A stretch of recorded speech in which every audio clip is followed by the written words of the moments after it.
قبل 8 سنوات انطلقت الشرارة. خرجت الشعوب العربية ضد حكامها في حراك اجتماعي جديد يطالب بالحرية والعدالة الاجتماعية والتغيرات الجذرية.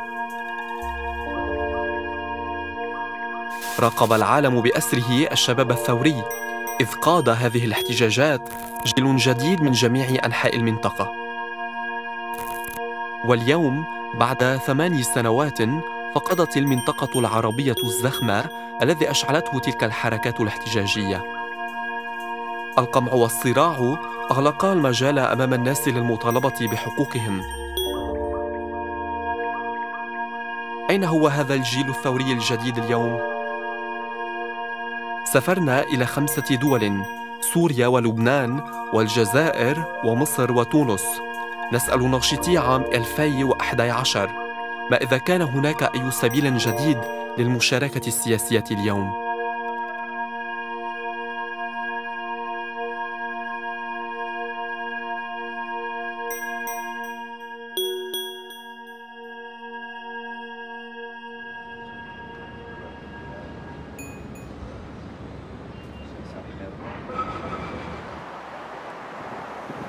بداية كل الشكر لاستجابتكم وحضوركم، وبعتذر عن الطقس اللي أخرنا ساعة.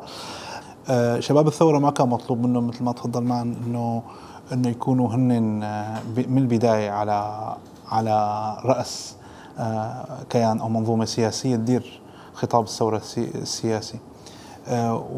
وهذا الواقع النظري وواقع الحال كان عم يحكي هيك، لأنه شباب الثورة مع البدايات والكل بيعرف أو الغالبية بيعرفوا أنه نحن بالتنسيقيات وبكل الهيئات الثورية كان اجت أيام أنه ممنوع حدا يحكي يقول أنه بدي يكون عندي خطاب سياسي، أنه نحن طالعين ثورة نسقطها النظام، بعدين بنحكي بالسياسي. لأنه كان منير الفقير خلال الثورة السورية كان أحد مؤسسي المجلس المحلي الحر لمدينة دمشق. يعيش منير حالياً في مدينة إسطنبول التركية، حيث يعمل كباحث في معهد عمران للدراسات الاستراتيجية، وهو المكان الذي تجري فيه أعمال هذه الورشة اليوم. السياسة بنظر كثير من الشباب وخاصة الشباب السوري 40 سنة بعيدين عن الممارسة السياسية والعمل السياسي، بنظرهم إنه العملية السياسية هي فيها تحمل بين طياتها شيء من السعي للسلطة وللمكاسب، ونحن ما بدنا نسعى للسلطة، نحن بدنا نسقط النظام ونقيم منظومة جديدة بديلة تحقق عدالة المواطن وكرامته. لما قررنا نجاوب على سؤال السياسة بهذاك الوقت طلعنا هيك أم لقينا المعارضة التقليدية. لذلك نحن خيبة الأمل من الأداء السياسي سواء الأجسام السياسية اللي مثلت الثورة السورية أو المجتمع الدولي جعلت في نوع من السمعة السيئة لهي الأجسام لموضوع المشاركة السياسية بشكل عام. صار في نوع من التصور أنه العمل الثوري كلما اتجهنا نحو العمل السياسي ففي حالة من الابتعاد التلقائي عن العمل الثوري، وبالتالي وجدت قناعة لدى الشباب من التعارض بين العمل الثوري والعمل السياسي. فما كان في هذا التصور انه نحن كوننا عم نشتغل مجالس محلية معناها نحن عم نشتغل عمل سياسي. بالعكس، العمل في المجالس المحلية لم يتصور هو كعمل سياسي، وإن كان هو في حقيقة الأمر هو نوع من العمل السياسي. تجربة المجالس المحلية هي تعبر عن خطوة باتجاه الانتقال نحو الدولة البديلة.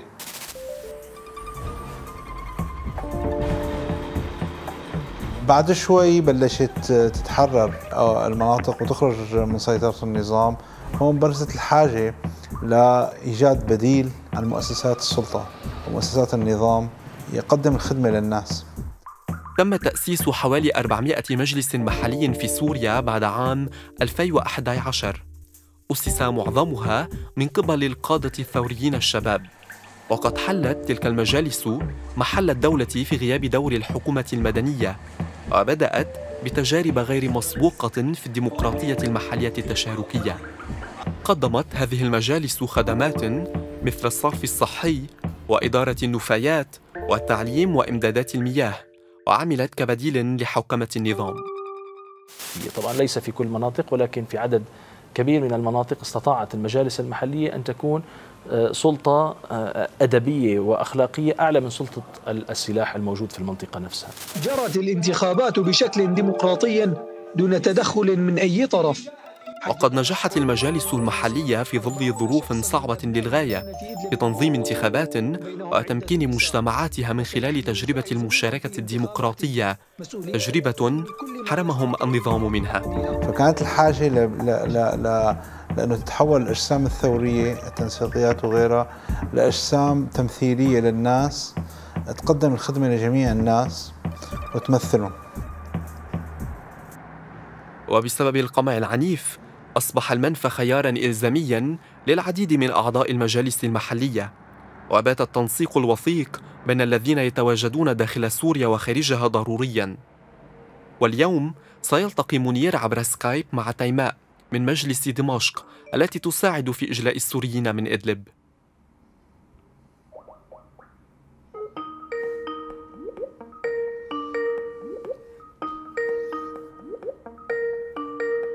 ألو.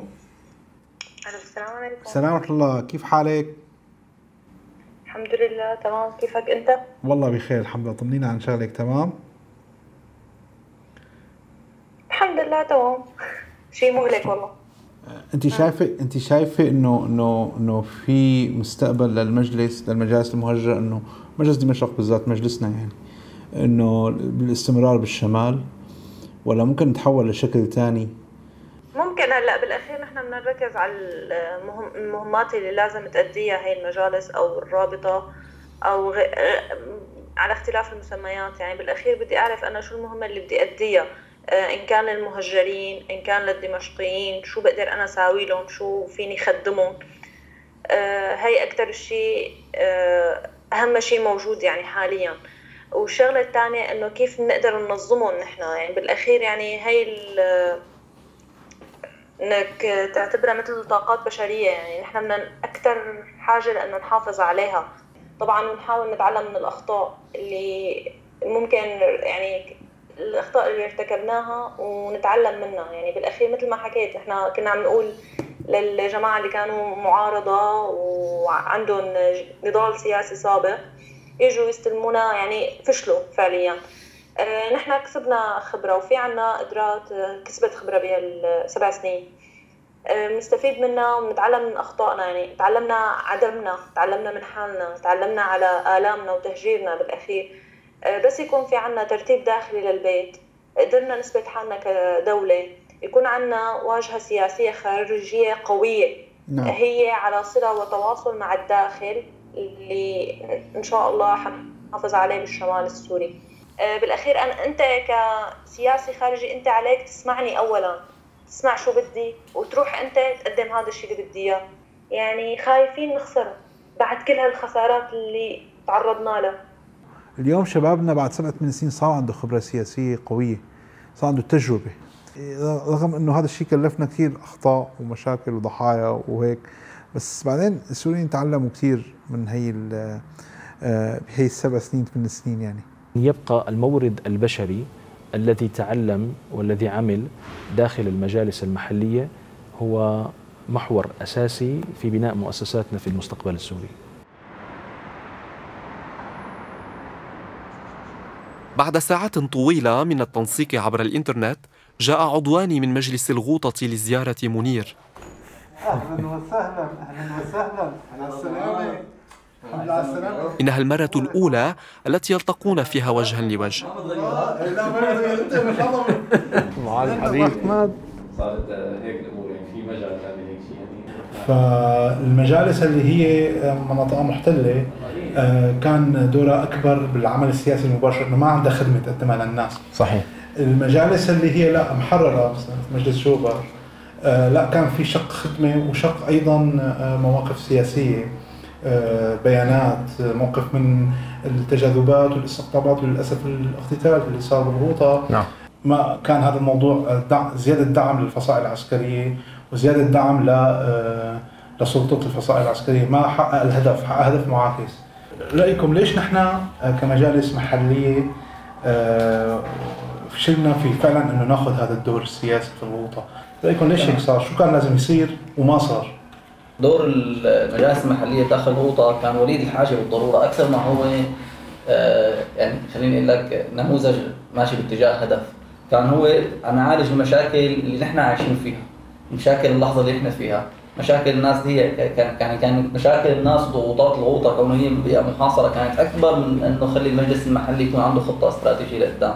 وانا حاول احط خطه استراتيجيه لقدام ويمشي باتجاهها، كانت دائما الاحداث اسرع. فكيف انت ببيئه محاصره وفوق منك طيران عم يقصف وفوق منك حرب ومشاكل داخليه وفصائل الى تجاذباتها. في مشكله ضخمه جدا جدا جدا بوعي الناس، ما قدر يميز مع تفضلي بين القائد وبين السياسي، ما قدر يميز بين اللي مضحي وبين اللي بيقدر يجيب لي حقوقي انا سياسيا مثلا. على فكره على مستوى القياده العسكريه نفس الشيء، يعني ممكن تلاقي المفاضله بين القائدين انه هذا لانه مضحي اكثر من يحطوه. لكن هو بصراحه 50 سنه الناس تعودت انه السلطه تفرض عليها تجيها من فوق ما تطلع من تحت. ما في خيار ما في خيار. لما اجت المعارضه التقليدي لما اجت المعارضه التقليديه كمان كانت فوقيه. فهون صار في تعثر بآلية اختيار من تحت لفوق.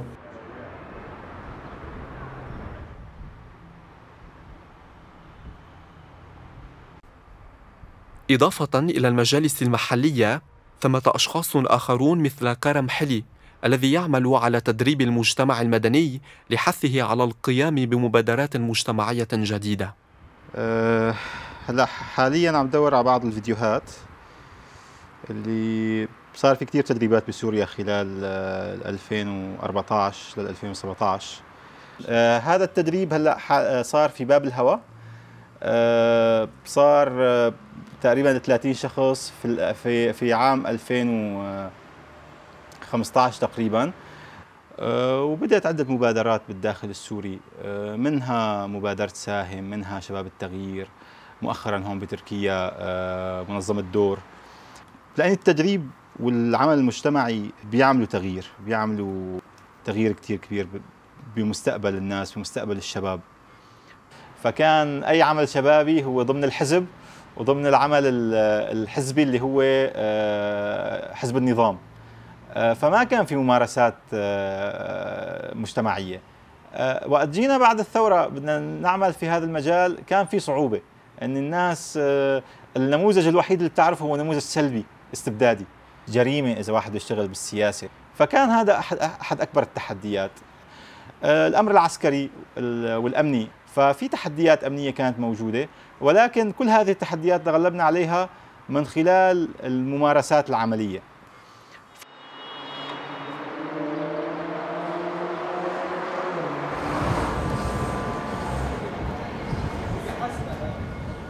اسمي اللوري هيتايا، أنا مرشحة ببيروت الأولى على لائحة كلنا وطني. كلنا وطني هي تحالف من مجموعات مختلفة كانوا ناشطين بالمجتمع، ناشطين سياسيا، ولكن منهم منخرطين بأحزاب سياسية، لأنه الأحزاب السياسية الحالية في لبنان لا تشبهنا.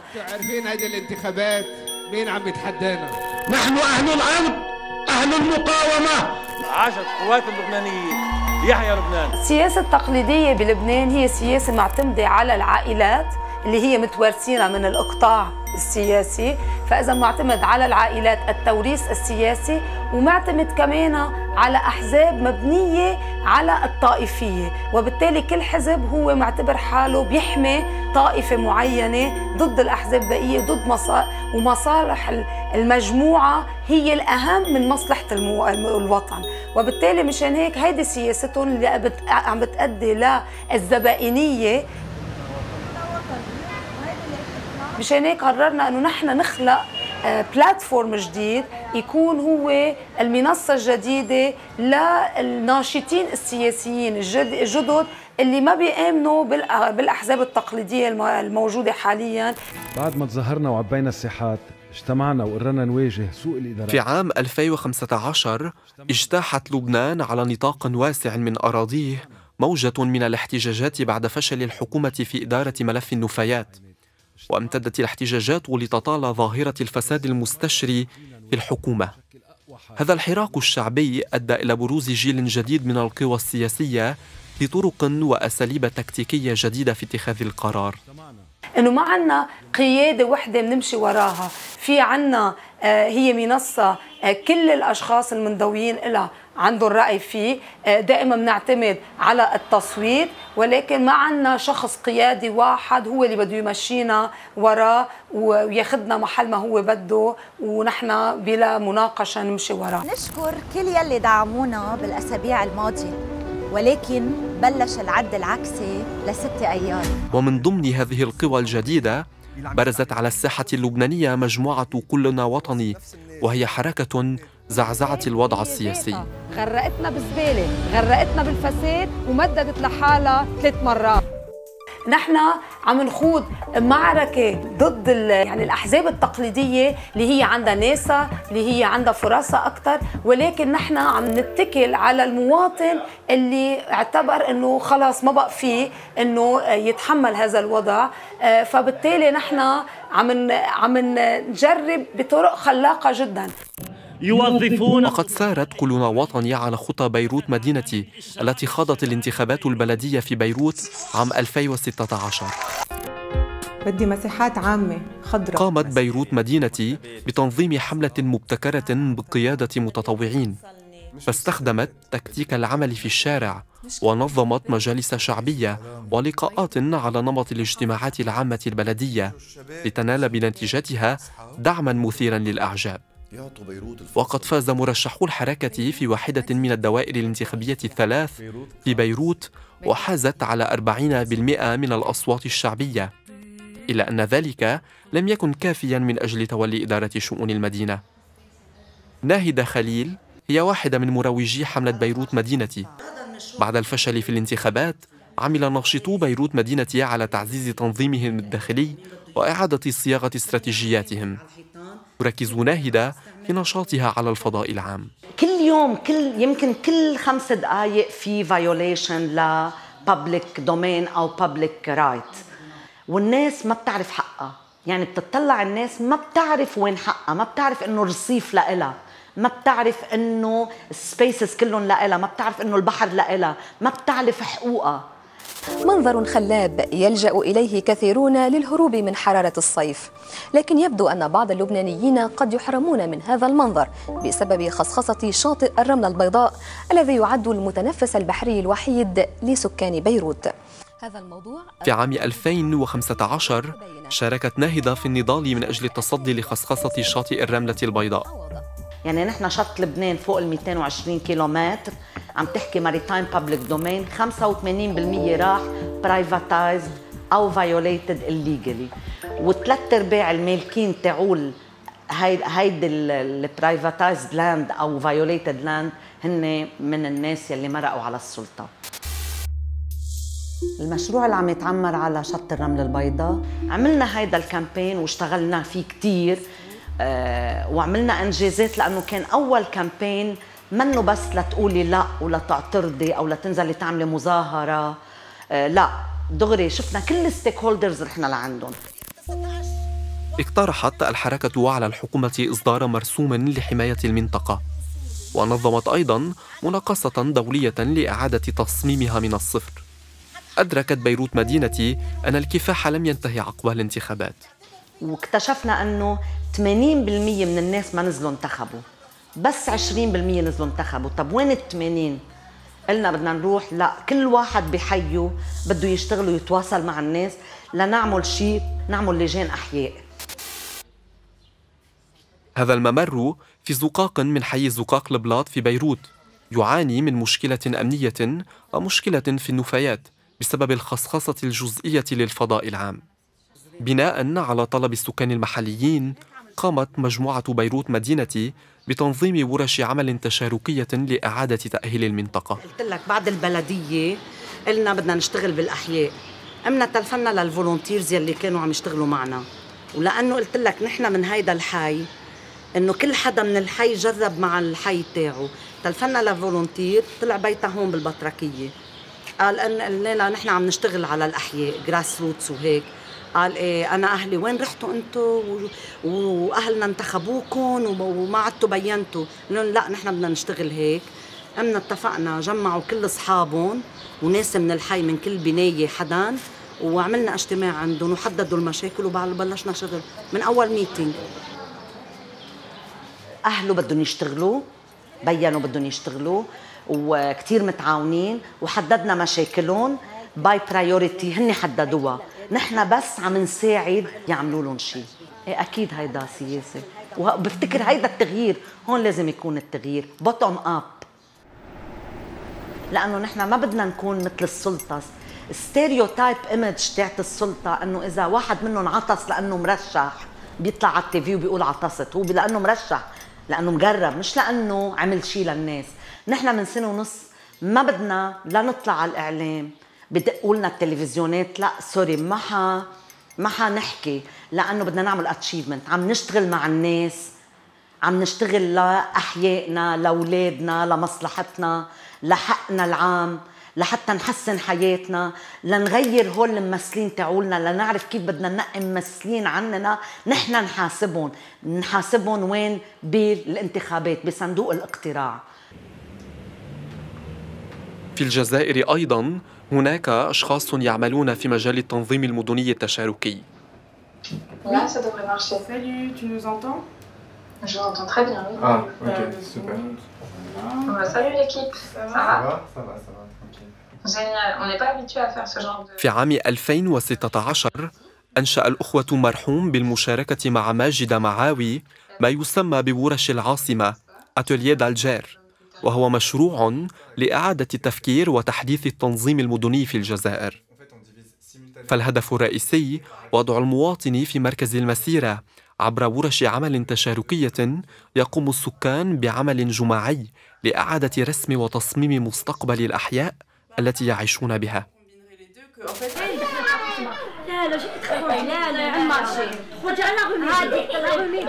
Et surtout qu'elles ont une connaissance de ce quartier qu'aucune expertise ne peut couvrir en fait. Systématiquement, il y avait toujours des lieux qui n'existaient pas en fait dans les cartes et que ces habitantes connaissaient et étaient incontournables pour les habitants du quartier, mais inconnus pour un œil qui ne soit pas interne au quartier. Malgré nous, en fait, proposer une alternative de conception ou de réflexion sur la ville qui implique la donnée manquante justement, qui est la donnée la plus importante, qui est la population, le fait qu'on le fasse, on se dit que déjà les données qu'on rassemble sont très convoitées et ça nous fait nous dire effectivement que quelque part ça a un peu une donnée politique, effectivement une dimension politique. نهار السبت صباحا في باريس يقوم الأخوان مرحوم بتنظيم اجتماع مع ناشطين جزائريين شبان يعملون في فرنسا بدعوة من مبادرة الإصلاح العربي. يركز اللقاء على دور المشاركة المدنية للشباب في بناء مستقبل البلاد. في سياق القمع وتأثير الدائم لجراح الحرب الأهلية، يتساءل المجتمعون عن معنى كلمة السياسة وكيف تبدل مفهوم هذا المصطلح الذي أصبح سلبياً في عين المجتمع. Quand j'ai commencé à m'intéresser à ces questions de militantisme et ces questions politiques, et peut-être même jusqu'à présent, j'ai du mal à me dire que ce qu'on fait, c'est de l'exercice politique. Parce que chez nous, c'est un peu tabou, c'est un peu loin. On se dit comme si mais ça, c'est des institutions, c'est les vieux qui font ça dans leur hémicycle, dans leur... Mais oui, mais toute la vie sociétale, c'est de la politique. Aujourd'hui, quand on regarde le paysage politique en Algérie, on voit qu'il est incarné que par des vieux ou des personnes qui ont des problèmes avec la justice ou des personnes qui sont là juste pour essayer d'aider ce pouvoir ou des personnes qui ont des intérêts. Donc les gens ont honte de dire qu'on fait de la politique. On a tendance à associer politique et gouvernement. Donc forcément, comme les gens sont méfiants à l'égard du gouvernement, on est méfiant par rapport à l'exercice de la politique en général. Nos parents ne nous ont pas encouragés à nous engager politiquement. Ils nous ont encouragés à partir, pour ceux qui ont les moyens de partir. Ils nous ont encouragés à laisser de côté ces histoires, justement politiques, etc., justement par rapport au traumatisme qu'il y a eu, les assassinats, les emprisonnements, c'était quand même une période assez incroyable. Quand je dis moi à mes amis que je fais de la politique, ils vont tout de suite me dire « Ah oui, t'es comme les autres. Toi, t'es comme les autres. » Donc c'est vrai que ça devient difficile de dire de dire qu'on fait de la politique, et ça c'est un très grand problème. Il y a un vrai problème de définition aussi, dans le sens où dès qu'on parle politique, les gens ont tendance à l'associer à un parti politique, à du militantisme, à soit de l'opposition, soit faire partie du gouvernement, alors qu'on peut porter des idées politiques à travers un sketch, à travers un stand-up, à travers une pièce de théâtre. Contrairement à ce que l'on croit, il existe de l'art contemporain en Algérie. À chaque coin de rue et dans toutes les villes, on peut trouver des installations sauvages constituées à partir de sacs plastiques, des bouteilles et pas mal de gaspillage. Les œuvres font... On peut faire de la politique en créant des projets associatifs, d'où l'importance de parler de la diversité des formes d'exercice de la politique. Il y a une petite tradition dans les stades, c'est qu'il y a des chansons à caractère politique qui sont souvent chantées avant le début des matchs.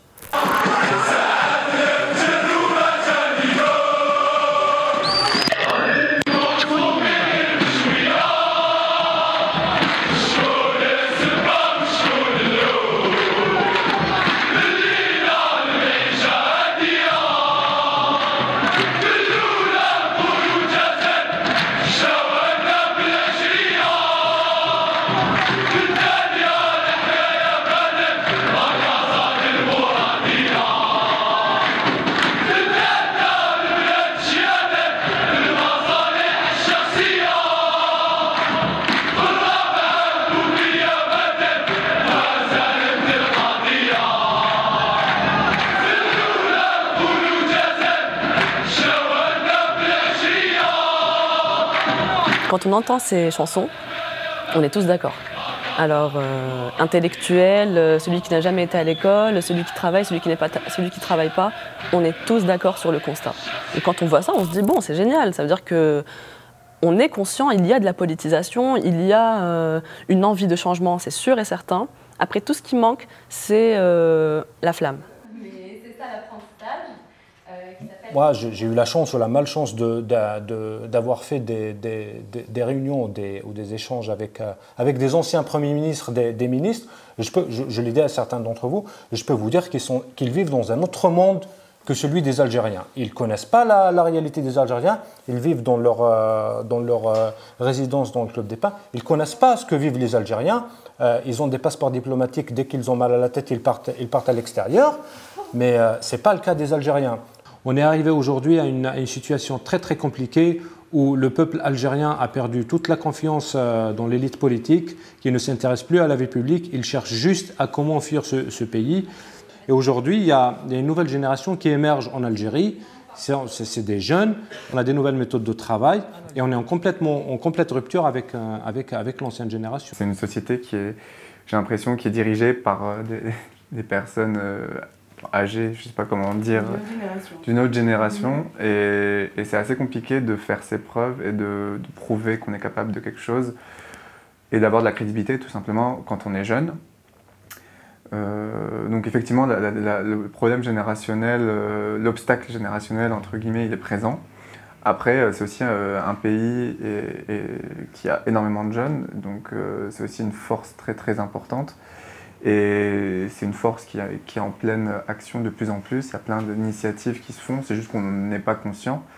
Donc oui, il y a une effervescence comme ça, oui je vais faire, on va y aller. Après sur le terrain, quand il faut vraiment y aller et faire de l'action, il y a moins de monde, mais tout simplement parce que je crois qu'il y a un peu de désespoir dans l'esprit des Algériens qui fait qu'on se dit bon ça sert à rien, de toute façon on va y aller, après il n'y aura pas de suite. Mais oui, il n'y a pas de suite parce qu'on n'est pas assez nombreux. Mais si on était assez nombreux, si on était unis et si on était structurés, on créerait un rapport de force qui ne laisserait pas le choix aux forces publiques en face que de réagir dans notre sens. مصر 8 سنوات بعد الثورة. الرئيس عبد الفتاح السيسي ألقى قبضته الحديدية على المجتمع. ينزلوا عشان يدينوا تفويض وأمر. ما الذي تبقى من الحراك الناشط الذي زعزع المجال العام المصري بعد ثورة يناير؟ كيف تتعامل الحركة الاجتماعية مع القمع الحالي؟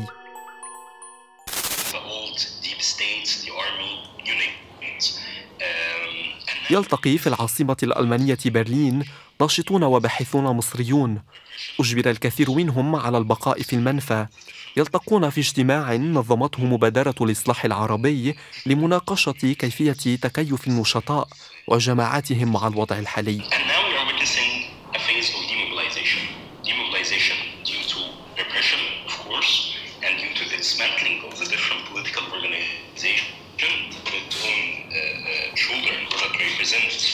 This kind of new democratic sensibilities, but nobody exactly knows what this demobilization means.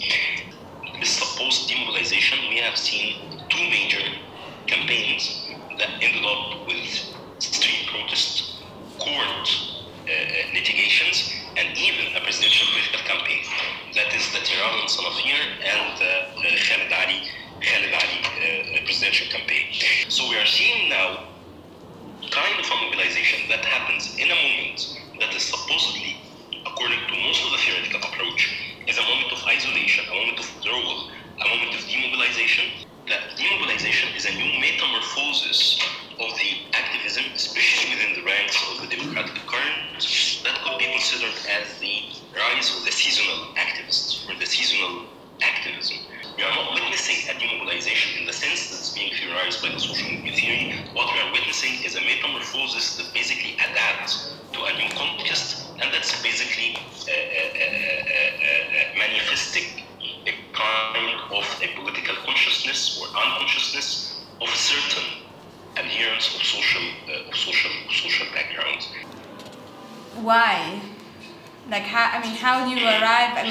If it's kind of, you present the sort of the conclusion of the analysis as to how, but I don't understand how it's different from demobilization per se. Because in my mind, I'm like, it's okay, it could be demobilization, it could be metamorphosis, but these are kind of, again, like both like metaphoric linguistic categories by which we're describing one and the same thing, namely that there's brain drainage, people are leaving, there's more repression, there's more people in prison, there's fatigue, there's anxiety, there's psychological problems, and so on and so forth. I would also subscribe to the fact that there is demobilization. And I'm part of a wave of people who've closed their spaces and their bank accounts and everything they've done and just left. So I don't see how this is not demobilization. And I would like to think of it as metamorphosis. I would like to think that I'm kindling some sort of, again, like political activism. But of course, I'm like rambled with like feelings and guilt and confusion and all of these things that come out once in a while. How is it not demobilization? Can I add something, Amr, or do you want to respond? Of course. Actually, the case study that I'm focusing on, which is the urban housing rights and urban struggles, have witnessed a lot of political action. Now, these are, like Ahmad mentioned, these connected groups. You can call it single-issue activism. Even though I believe they are negotiating much more than just housing rights or staying in their neighborhood. They are negotiating class issues, the way they are seen in society, basic human rights issues. But even if we call them single issue, again, these spaces where you can call there is a lot of mobilization and action happening. And at least in the last, let's say from 2013, I don't know if we can call like it's dead political inaction, because there have been co-opted political action, if we can call it this way. So there was demonstrations on the day of the mandate, the Tafweed. There was people taking on the streets also on a large scale. So, and then you had a lot of protests by the Muslim Brotherhood. So I don't know if we can say that the streets have been completely dead. Maybe dead too in our eyes, not the protests that we like, more or less. But I'm happy to say that in Egypt there is political inaction and let's study it, and that's good. But I'm also even not sure. Do we take, so the state takes particular actions very consciously in order to limit mobilization of people. So this is what I'm imagining when we talk about demobilization. But when we're talking about metamorphosis, it's more of an analytical observation on account of somebody else, of you or I, where we say, we observe this to be this or that. And I'm just, so there's, for me, this mild shifting where I'm confused as to like who's this. The actor. as to the actor. يعني who's describing what's being described. So by demobilization, Amr, did you mean actions of the state that are meant to limit the people's engagement in the public sphere? Demobilization is always described in the social movement theory with jargons that are being imported from the psychoanalysis. It is a status of trauma. It is a status of withdrawal. It is a status even of mass depression, defection, disintegration, and definitely I don't accept this. This is something that I cannot really see. So it is actually also it's having a kind of also how to protect yourself in that time. I'm not only talking about protection in the material sense, I'm even talking about protection in the emotional sense. How to engage in a very well-calculated emotional investment with a specific movement before going back again to the shadow, waiting for another occasion and waiting for another political opportunity. Or what encompasses all of these things for me is this kind of it's psychological. It's a kind of a constant. It's this feeling of constantly being under threat, whether directly or indirectly, and not just under any threat. Also, this threat is comes with psychological and bodily harm.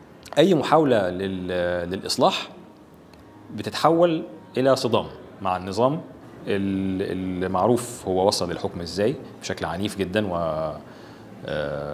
ومش قابل وجود أي فاعلين آخرين في المجال العام غيره. So many people I know have spent time incarcerated one way or another, and I think this in and of itself already is saying something. You have an entire generation of people who've actually experienced it, and not just experienced it, it's almost become normalized, you know? في حالة كده دلوقتي من الارتباك العام في المجتمع المدني والتشظي شوية، ولسه في إعادة تلمس للطريق إزاي الناس هتشتغل. I fear that we're all leaving, but the question is again how, in the broader scheme of things, outside of the first lines of work, in terms of what other colleagues are doing, in terms of again other fields, how and when do we find our way back? إن شاء الله يا فندم. نص 18 إن نخلص الموضوع العشوائيات ده خالص. نص 18 إن شاء الله يا فندم. متفقين على كده.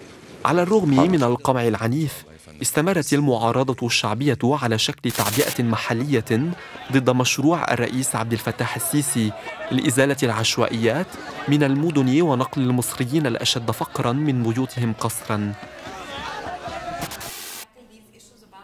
تعمل دينا وهبي على قضية مثلث ماسبيرو وتكافح مع الأهالي من أجل حقوق السكان. ففي حراك في موضوع الحق في السكن بسبب مشروع القاهرة 2050 اللي بيهدد مناطق كتير قوي في القاهرة. تحت القمع ده كان ملهم بالنسبة لي جدا ان انا اشوف ان الناس دي بتتحرك. انا فاهمة طبعا ان الناس دي بتتحرك عشان في تهديد حقيقي لحياتهم فلازم يتحركوا، بس برضو كان ملهم بالنسبة لي جدا ان تحت ان هما بيواجهوا تهديد لحياتهم، تهديد لمكان سكنهم، تهديد لعملهم، في بعض الأحيان تهديد لحياتهم، ومع ذلك عندهم إحساس إنه قدام البلدوزر اللي شغال اللي هيجرى في المنطقة بتاعتهم هم برضو لازم بيتحركوا. ده كان شيء ملهم بالنسبة لي جدا. مش هنخرج لو على جثثنا. لا احنا هنموت تحت الرجيم، يمشوا علينا البلدوزر ونموت، هنروح فين؟ ما احنا طبعا في قمع وطبعا ده مأثر عليهم ومخلي خياراتهم في مواجهة القمع ده محدودة، ولكن في تهديد واضح وهم لازم يتحركوا وبيتحركوا فعلا، وبيتحركوا بطرق زي ما قلت متنوعة، منها طرق مبدعة جدا واستخدام الفن، ومنها طرق ان هم يشتغلوا في الشارع، ومنها طرق ان هم ينظموا نفسهم فيعملوا روابط ويشبكوا مع مناطق تانية وروابط تانية أو مناطق تانية بتمر بنفس الظروف. احنا مش عشش، احنا عماير وبنود حلوة، احنا غلابة يا سيسي، احنا غلابة يا سيسي. طبعا موضوع التطوير العمراني او ازاله المناطق العشوائيه ده مش بس في مثلثنا، ده بيحصل في مصر كلها وبالذات في القاهره، يعني في حمله قويه. فمنطقه تانية اسمها منطقه الحطابه مثلا، ودي شباب من الماسبيرو بيشتغلوا مع شباب من الحطابه. شاب من الحطابه عمل مهرجان، والارض هتبقى ملك للدوله او للبشوات وللعتاوله. دي منطقه هما بيستخدموا من اول التفاوض مع الوزراء والمحافظين لحملات في الشارع بطرق كرييتيف جدا او فيها ابداع. بس احنا قلنا مش ماشيين، عايشين فيها بقالنا سنين، وفيها بيتنا وشغلتنا واحنا عليها متعودين. قرروا فيها يكرهونا علشان عايزين يطفشونا وجرب. هما فئات مهمشه في الاول وفي الاخر، وده بيسهل قوي ان الدوله تمارس عليهم القمع. صورتهم في المجتمع، وده شيء النظام اشتغل عليه سنين، ان دول بلطجيه وتجار مخدرات وحراميه، واحنا هنحل المشكله البؤر الاجراميه دي هنحلها وهننقلهم من هنا خالص علشان ما تشوفوهمش حتى. فما فيش حتى تضامن اوسع. الثوره يمكن فتحت مساحه لان الناس تشبك مع بعضها وتتضامن، ويكون في احنا وقفنا جنب الثوره فوقفوا جنبنا، ولكن ده تم طبعا تكسيره بطريقه منهجيه من بعد الثوره من قبل النظام. أعاق القمع الشديد جماعات المعارضة السياسية، ومن بينها جماعة الإخوان المسلمين، وهي تنظيم قديم وصل إلى السلطة في عام 2012. في عام 2013 اعتقل الكثير من أعضاء الجماعة. عبد الرحمن عياش، عضو سابق في جماعة الإخوان المسلمين، يحلل كيف غيرت السجون والاعتقالات شكل هذا التنظيم. اللي بيحصل دلوقتي في شرعيات جديدة بتتكون، هي شرعية الفعالية أو شرعية الإنجاز. الشرعية دي من وجهة نظري كمان إنها شرعية لا ترتبط بأفكار الجماعة والأفكار اللي أسس ليها حسن البنا، لكن بترتبط أكثر بقدرة أفراد الجماعة أو هؤلاء أصحاب هذه الشرعية بقدرتهم على مواجهة النظام. احنا بنتكلم هنا عن تجربة سجن صعبة لم يكن لها شبيه في تاريخ الجماعة. التجربة دي بتفرز قيادات جديدة. القيادات مش بس بتطلع من السجن، القيادات كمان بتطلع من على الأرض. لكن إن شاء الله صبر هذا الرئيس في جماعة بتتمسك بالأفكار الأولى للتنظيم اللي أسس عليها حسن البنا الجماعة، ودي مجموعات غالبا بتضم ناس أكبر في السن. وفي المقابل عندنا شريحة تانية من الشباب أو غالبا من الشباب. الشريحة دي بتضع الحقيقة الثورة في مقابل التنظيم أو الثورة قبل التنظيم. الفرق مش بس فرق جيلي، بالتأكيد في فرق جيلي، لكن كمان في فرق على مركزية التنظيم في الجماعة بسبب الضغط اللي هما بيتعرضوا له. مش بس ضغط نفسي، احنا بنتكلم عن تعذيب مباشر وقع على كتير منهم، وبالتزامن مع التعذيب دوت بيتعرضوا لأفكار متطرفة جدا من ناس زي تنظيم الدولة الإسلامية أو زي القاعدة أو غيرهم.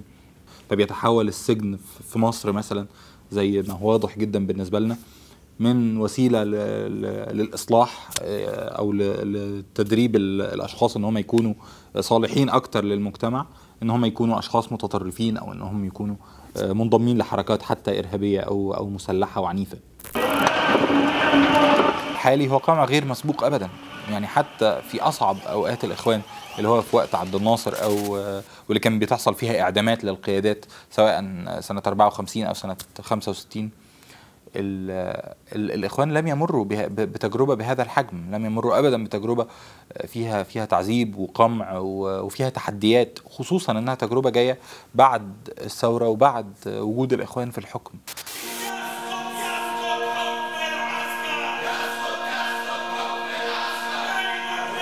التجربة التاريخية بتعرفنا انه الإخوان كل ما بيزيد القمع عليهم كل ما بيزدادوا تماسكا، فبالتأكيد جماعة الإخوان بتستفيد على مستوى التنظيم من تجربة السجن، لكن بالتأكيد كمان ان مصر بتخسر من وجود الإخوان في السجن. ونعمة اللهم من أرادنا والإسلام وبلادنا وأمتنا بشر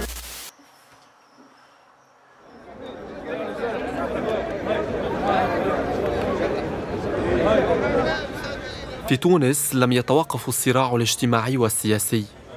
يتابع مالك صغيري وهو ناشط بارز في الحركة الطلابية عن كثب ما يجري في المدينة. الثورة في تونس يعني الشارع فيها كان متقدم على النخب بصراحة كان مفوت، كان ديباسي بارابور للفيرفيسانس اللي كانت موجودة في المجتمع والديناميات المتحركة في المجتمع. هذا يا زملاء خط أحمر، هذا اسمه حرم كلية يدخلوها الطلبة والأساتذة والعملة فقط. البوليسية هذوما قوات قمع، احنا نواجههم بالكلمات بالجملة، نواجههم بالمعادلة الفلسفية، نواجههم بالمفهوم، نواجههم بالكونسبسيون، وهما يواجهونا بالمدراك. مستحيل يدخلوا 9 ابريل. نهبطوا ونكافحوا على كلمتهم. لأنه نعتبر بأن ما حصل من الثورة إلى الآن هو صراع سياسي لكن على قاعدة ثقافية بين إسلاميين وعلمانيين، ويجب أن نخترق هذا الانسداد وأن نفكك هذه الباراديغمات القديمة. منيش مسامح تعتبر من الحركات الهامة التي ظهرت في السنوات الأخيرة، وكانت في البداية حملة ضد قانون المصالحة الذي يمنح موظفي النظام الراحل المتهمين بالفساد العفو والإفلات من العقاب. اكتسبت الحملة زخما سريعا ونجحت في حشد الآلاف من الأشخاص في الشوارع. هذاك علاش مانيش مسامح، لأنه الشباب كان ما يحسش روحه فاعل، كان يحس صوته مش مسموع. ومانيش مسامح كانت حملة أفقية مفتوحة لا تستثني أحدا من المناهضين لقانون المصالحة، أي كل من كان ضد مرور قانون المصالحة كان مرحب به في مانيش مسامح. لاحظنا أنه في السنوات الفارطة أغلب الاحتجاجات متكررة فيها نوع من الرتابة، نوع من التكرار اللي خلت الناس تنفر من الشأن العام، يعني لا تبحث أصلا عن معرفة الاحتجاج هذا موضوعه أو القضية متاعه. فحاولنا أن ندخلوا تجارب أخرى، طرق عمل تجارب أخرى على تجربة مانيش مسامح. في المستقبل الوضع كله شنو معناها؟ الميزة التنظيمية التي توخيناها قائمة على الأفقية، لا يوجد زعيم، الزعيم هي المجموعة، لا يوجد نجم، النجم هو الفريق. بل كنا نتخوفوا في غالب الأحيان من التنظيم الهرمي اللي فيه قائد وفيه مجموعة صغيرة هي التي تفكر وهي اللي تاخذ القرار، وفيه عدد كبير في القاعدة هما اللي ينفذوا القرارات. فهذا كان المنفر الأساسي للشباب من العمل السياسي الحزبي. فكان تجديد حول في مستوى تركيبة، يعني المستوى التنظيمي، وعلى مستوى العمل الميداني أو الحشد الميداني. تميزت الحركة باستراتيجياتها المبتكرة في الشارع التي غيرت المنظور التقليدي للحراك الشعبي. المسيرة لم تعد شكل احتجاجي تقليدي يغلب عليه طابع التزمت، يعني أقرب إلى الحزن. تشعر أن المسيرة وكأني لا أضفين عليها طابع احتفالي. نحن نرفض السياسات ونحتج على قوانين ونريد إصلاحات ولكن بطريقة احتفالية.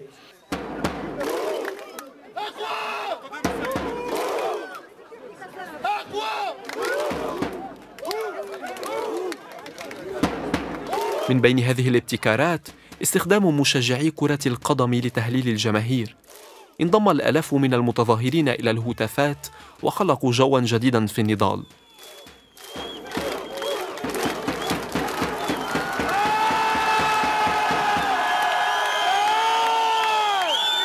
طريقة تجلب أكثر الانتباه، طريقة تفاعلية أكثر، طريقة اللي تخلي أي إنسان يحس روحه معني بالقضية هذه. وهذا أربك النخبة القديمة وأربك حتى السلطات، لأن السلطات تعودت على شكل معين من المسيرات وعلى شكل معين من الوجوه وعلى شكل معين من الاحتجاج. بعد ساعة أو ساعتين ينتهي كل شيء.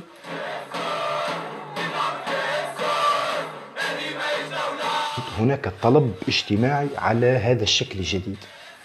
هذا ربما يقول أستاذ في الجامعة يصبح موضوع للنقاش، لكن هذا نحن نعيشه على أرض الواقع. كلما تمت الدعوة بطريقة غير تقليدية ومن قبل عناصر أو حملات أو أطراف غير منخرطة في الصراع القديم، كلما كانت تلبية الناس أقوى وأكبر وأعطتنا الناس ثقة وقالت بأنه أنتم تقولون كلام معقول، خصومتكم ليست إيديولوجية، أنتم تقولون ما يعتمل في قلوبنا وما يعتمل في الواقع. وهذا أمر أعطانا مسؤولية وأعطانا التزام وحدد لنا بوصلة في التحركات بأنه إذا كنا نريد النجاعة فإنه هذا هو الطريق. هي مانيش مسامح كما فسرت، أعلنت بداية فترة جديدة من التنظم ومن العمل السياسي، دليل أنه في حملات أخرى أو تركيبات أخرى اللي جات من بعد مانيش مسامح وتبنت نفس طريقة عملها، يعني التنظيم الأفقي، اتخاذ القرارات جماعيا، حتى شكل العمل في الشارع هو تقريبا نفسه. أنشئ المنتدى التونسي للحقوق الاقتصادية والاجتماعية في عام 2011، وهو منظمة غير حكومية مستقلة لرصد الحركات الاجتماعية في البلاد. وقد لاحظ المنتدى انبثاق طريقة جديدة للمشاركة السياسية في تونس. تجربة الحملات العديدة التي كان الشباب يعمل على بعثها لتنظيم الحركات الاحتجاجية والاجتماعية دليل أننا بالفعل أمام فاعل اجتماعي جديد يختلف عن الفاعل السياسي التقليدي الذي عرفناه ربما في الساحة النقبية وفي الساحة الطلابية أو في أوساط الأحزاب اليسارية التقليدية. هي حركات في الواقع غير إيديولوجية، ليست لها إيديولوجيات صريحة ومرجعيات فكرية وإيديولوجية واضحة، وهي حركات نجحت في كثير من المحطات أن تكون شعبية. يعني هناك مسيرات وهناك تحركات وصلت إلى تحشيد الآلاف من الناس حول القضايا البيئية، حول الحق في الصحة، الحق في التعليم، الحق في الشغل، الحق في الموارد الطبيعية. يعني أصبحنا نعيش بالفعل أحيانا محطات نضالية جماهيرية ومحطات نضالية شعبية يقودها شباب غير مهيكل بالضرورة في أحزاب سياسية، أو حتى وإن كان منتمي للأحزاب السياسية لكن يخير أكثر يعمل في إطار شبكي وفي إطار أفقي من أنه يعمل في الأطر التقليدية. لكن الثورة التونسية بدأت بعيدة من الشوارع المركزية للعاصمة. في الجنوب المهمش مهد الثورة يستمر النضال السياسي والاجتماعي كما كان من قبل. هناك الكثير من النزاعات اليومية التي لا تتكلم وسائل الإعلام عنها اليوم، ونرى يومياً أساليب جديدة للاحتجاج من أجل الحقوق الاجتماعية والاقتصادية والعدالة الاجتماعية.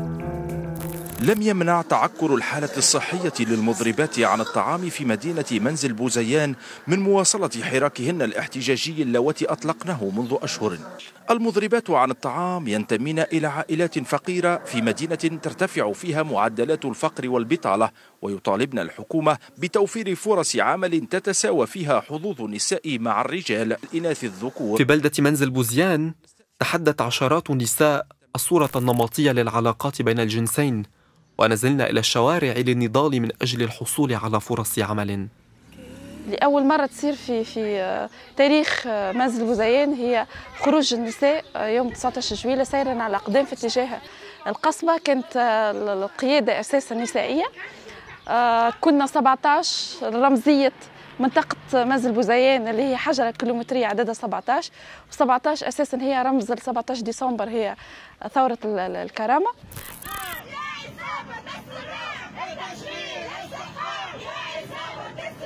أساساً كانت الحركة هي مرتكزة على الحركة النسوية، لأنه مش بالساهل أن المرأة تتحرك في منزل بوزيان وتشارك في ما هو سياسي وما هو نقابي. احنا ماناش طالبين كرسي داخل الحكومة أو طالبين كرسي داخل السلطات المحلية والجهوية، احنا فقط طالبين حقنا الطبيعي وحق تشغيل يضمن الدستور معناتها. وفي بلدة تالا في محافظة القصرين على بعد 30 كيلومترا فقط من الحدود الجزائرية قتل العديد من الشبان على يد الشرطة خلال ثورة 2011.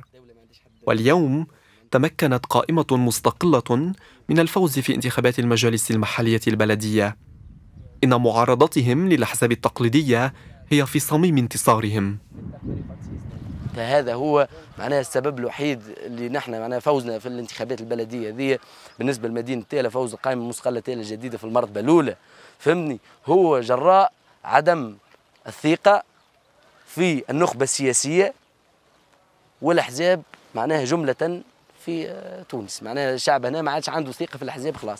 فكان الحل في قائمه مستقله باش ندخلوا ونفكوا حق الجهه، وباش نوروا للراي العام ونوروا للشباب اللي هو قاعد في القهوه تو ونرى مش عاجبني الوضع هذا. وديما نقول لشبابنا في تالا راكم راقين وارقى من اي شاب ولا شباب في منطقه اخرى، اما راكم هلكتوا رواحكم بحاجه واحده، انكم انتم باسيف وناتر سلبيين. يقول لك يعطيك مثال، يقول لك ما كان عام عملنا ثوره وما صار شيء، هاو في الاخر ركبوا عليها اكس ويجريك وزاد، ونحن هاني تو في القهوه عندي تو 8 و9 سنين، شيء ما تبدل في حياتي.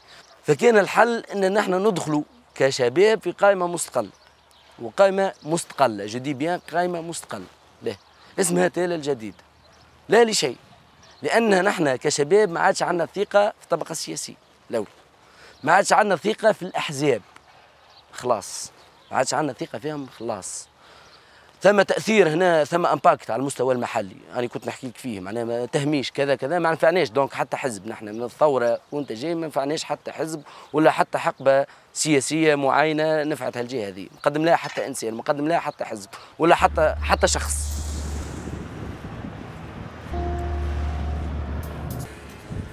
فنحن نحتاج إلى نقد هذا التيار السياسي الحركي الإيديولوجي العربي، وهذا كلام كان يقال منذ 20 سنة واليوم أصبح أكثر إلحاحية. فلا يوجد أي حل في تونس وفي المنطقة العربية إلا بتجديد الثقافة السياسية، إلا بمزيد الانخراط في معارك الناس، في معارك الشعب، في معارك المجتمع، وليس في دي فانتازم إيديولوجيك تنتمي إلى العالم القديم.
Thank you.